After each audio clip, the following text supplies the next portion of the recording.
Should T.J. Watt be the Defensive Player of the Year? T.J. Watt of the Pittsburgh Steelers is largely regarded as the favorite to earn the NFL's Defensive Player of the Year award. It's hardly shocking after the season he had. Watt's nightmare-inducing performance puts him on track to dethrone Aaron Donald, who has held the honor for the past 2 years. Last winter, the Los Angeles Rams defensive lineman won DPOY for the third time in 4 years, narrowly defeating Watt by 7 votes. The former Wisconsin standout appears to be on his way to joining his brother JJ on the league's all-time list of pass rushing, run stuffing, and drive erasing royalty in 2022. He hasn't locked up his votes just yet. Let's take a look at whether T.J. Watt is deserving of the Defensive Player of the Year award. Trent Jordan Watt is an American football outside linebacker for the National Football League's Pittsburgh Steelers. He attended the University of Wisconsin and was picked in the first round of the 2017 NFL Draft by the Pittsburgh Steelers. J.J. Watt of the Arizona Cardinals and Derek Watt of the Pittsburgh Steelers are his older brothers. In both 2019 and 2020, he was a finalist for the NFL Defensive Player of the Year award. Watt signed a 4-year agreement in 2021 worth more than $112 million, with $80 million guaranteed, making him the highest-paid defensive player in the NFL. In 2021, he tied Michael Strahan for the most quarterback sacks in a single season with 22.5. There isn't much left for Steelers supporters to look forward to until the offseason begins. We're sure signings like Trey Edmonds and Christian Kuntz aren't getting anyone's motor revving, and the Pro Bowl isn't even a game anymore.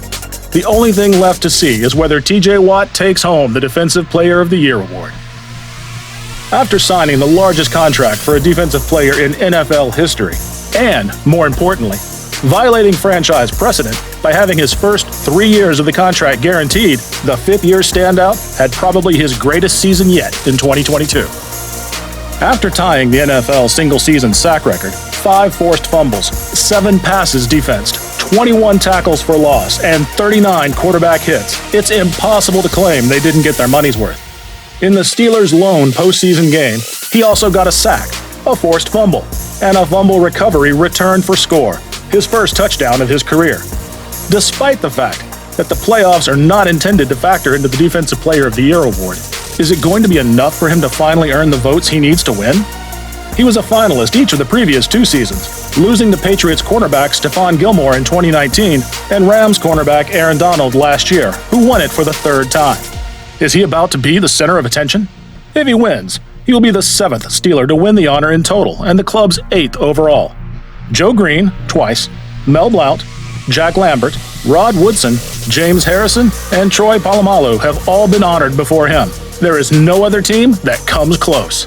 Since sacks became an official statistic in 1982, Watt is one of only 2 players in NFL history to record 20 or more sacks in 14 or fewer games. Only Reggie White, who had 21 sacks in 12 games during a strike-shortened season in 1987, had done it before. Watt also became the 12th player to have at least 20 sacks in a single season since sacks became a statistic, a feat his brother, Arizona Cardinals defensive end J.J. Watt, accomplished twice. Watt, who has 72 career sacks, 4th most in Steelers history, is also the only player since 1982 to have 70 or more sacks in his first 5 seasons in the league, joining White and his brother J.J. Watt.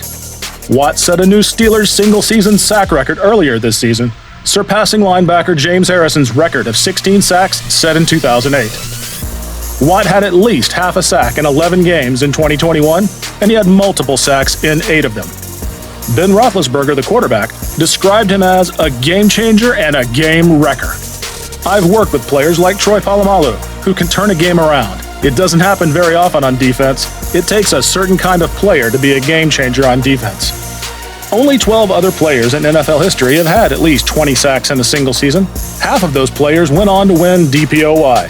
Since 2000, the honor has gone to 2/3 of the players who have reached that milestone. Justin Houston, who had 22 sacks in 2014, was beaten by J.J. Watt, who had 20.5 in the same season.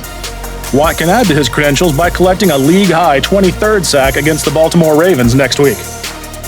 Since Mark Gastineau's 22 sacks in 1984, the record has only been broken once. But that was enough to win Michael Strahan the award in 2001, in a season when Rondé Barber had 10 interceptions and Brian Urlacher was a cyclone that couldn't be contained. Sacks are a simple counting stat that confirms a player's defensive value. Watt has had 21.5 pass plays that have resulted in a loss of yardage. When you add in his sacks, you had 41.5 plays that resulted in and long scenarios. The Pittsburgh linebacker is responsible for the kind of single-handed brilliance that thwarts probable touchdown drives roughly 3 times every game. He also has 4 forced fumbles, which ties him for 4th in the league.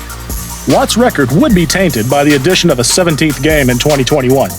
But despite playing through injuries and making only 14 starts this season, he has 21.5 sacks. He's also benefited by the fact that his offense has been mainly dreadful, putting the blame for a plus 500 record on a defense that, aside from its pass rush, hasn't been spectacular. For a player who was already an All-Pro prior to this season, it has been a watershed moment. That's incredible. Let's take a look at why the argument that Watt's sack record isn't valid due to the prolonged season doesn't hold sense. In addition, he missed 2 whole games and only played less than 60 defensive plays in 4 others. He only appeared in roughly 13 games, and that's without accounting for the fact that he was also dealing with groin and rib ailments in addition to COVID.